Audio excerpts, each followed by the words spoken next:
వర్ధిల్లాలనే శక్తులు వ్యక్తులు అందరూ కూడా ఈ నిరసన కార్యక్రమాల్లో పాల్గొంటా ఉన్నారు.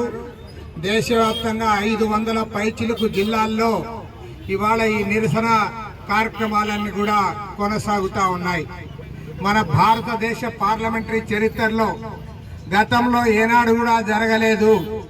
ఈ శీతాకాల సమావేశాల్లో 2 దుండగులు ఆ పార్లమెంట్లో ప్రవేశించి వారందరూ కూడా హంగామా సృష్టిస్తే దానిపైన ప్రతిపక్ష పార్టీలు బాధ్యతగా దానిపైన హోమ్ మినిస్టర్ గారు స్టేట్మెంట్ ఇవ్వాలని చెప్పి మాత్రమే కోరడం జరిగింది.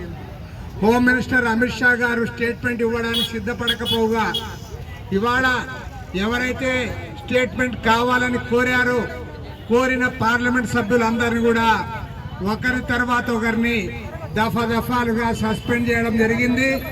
మన భారతదేశ పార్లమెంటరీ చరిత్రలో 146 మంది పార్లమెంట్ సభ్యులను ఏనాడు కూడా వారు ఈ రకంగా చేసింది లేదు.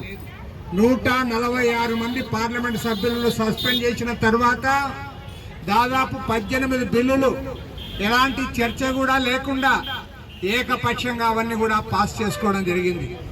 ఇదేనా ప్రజాస్వామ్యం అని ఇవాళ ప్రజాస్వామ్యవాదులందరూ కూడా విస్తుపోతున్నారు.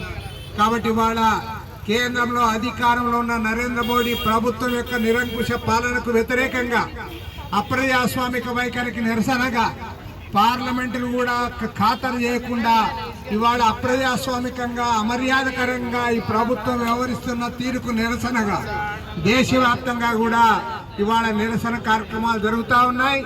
మన ఆంధ్రప్రదేశ్ రాష్ట్రంలో కూడా అన్ని జిల్లాల్లో కూడా ఇవాళ నిరసన తెలియజేస్తా ఉన్నారు.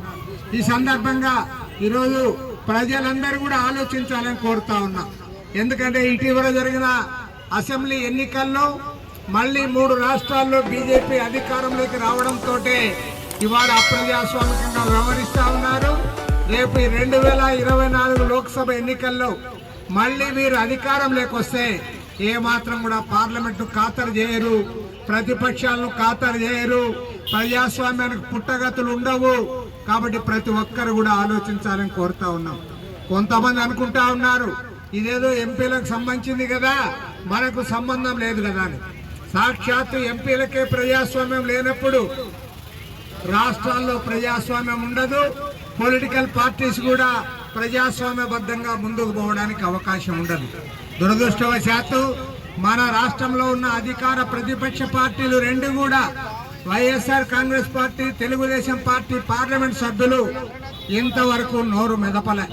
మీరెందుకు భయపడతా ఉన్నారో ఇవాళ ప్రజలకు సమాధానం చెప్పమని కోరుతా ఉన్నాం. ఇవాళ 2 పార్టీలు కూడా నరేంద్ర మోడీకి భయపడి, అమిత్ షాకు భయపడి, ఇవాళ వారి బ్లాక్ మెయిలింగ్ భయపడి, కేసులకు భయపడి ఇవాళ మాట్లాడలేకపోతా ఉన్నారు. ఈ దేశానికే ప్రమాదం ఏర్పడిన ఈ పరిస్థితుల్లో మీరు ఏమీ మాట్లాడలేకపోతే మిమ్మల్ని ప్రజలు ఎందుకు ఎన్నుకోవాలో సమాధానం చెప్పమని కోరుతా ఉన్నాం.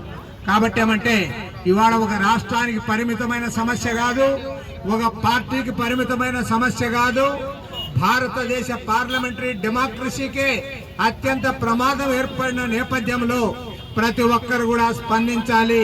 అన్ని రాజకీయ పార్టీలు కూడా గళమెత్తాలి. ఇవాళ ప్రజాస్వామ్యాన్ని కాపాడుకోవాలి, ఈ రాజ్యాంగాన్ని పరిరక్షించుకోవాలి. అందుకు అందరూ కూడా ముందుకు రావాలని కోరుతూ ఇవాళ రాష్ట్ర వ్యాప్తంగా ఈ నిరసన కార్యక్రమాల్లో పాల్గొంటున్న అన్ని రాజకీయ పార్టీల నాయకులకు, కార్యకర్తలకు, పెద్దలు వడ్డే శోభనాథరావు గారికి అందరికి కూడా ధన్యవాదాలు తెలియజేస్తూ సెలవు తీసుకుంటున్నాం. కూడా చూస్తున్నటువంటి తరుణం, ఈ తరుణంలోనే భారత రాజ్యాంగాన్ని తూట్లుపరిచే పద్ధతిలో భావ ప్రకటనా స్వేచ్ఛకి విఘాతం కలిగిస్తున్నటువంటి నరేంద్ర మోడీ, అమిత్ షా విధానాల్ని నిరసించాల్సినటువంటి అవసరం ఉన్నదని చెప్పి తెలియజేస్తూ పార్లమెంట్ సభ్యుల యొక్క సస్పెన్షన్ ని నిరసిస్తూ ఇండియా కూటమి ఆధ్వర్యంలో దేశవ్యాప్తంగా జరుగుతున్నటువంటి నిరసన కార్యక్రమంలో భాగంగా విజయవాడ నగరంలో జరుగుతున్నటువంటి నిరసన కార్యక్రమంలో భాగస్వాములైనటువంటి మీ అందరిని ఉద్దేశిస్తూ సిపిఎం రాష్ట్ర కార్యదర్శి కామ్రేడ్ శ్రీనివాసరావు గారిని ప్రసంగించవలసిందిగా కోరుతా ఉన్నాం.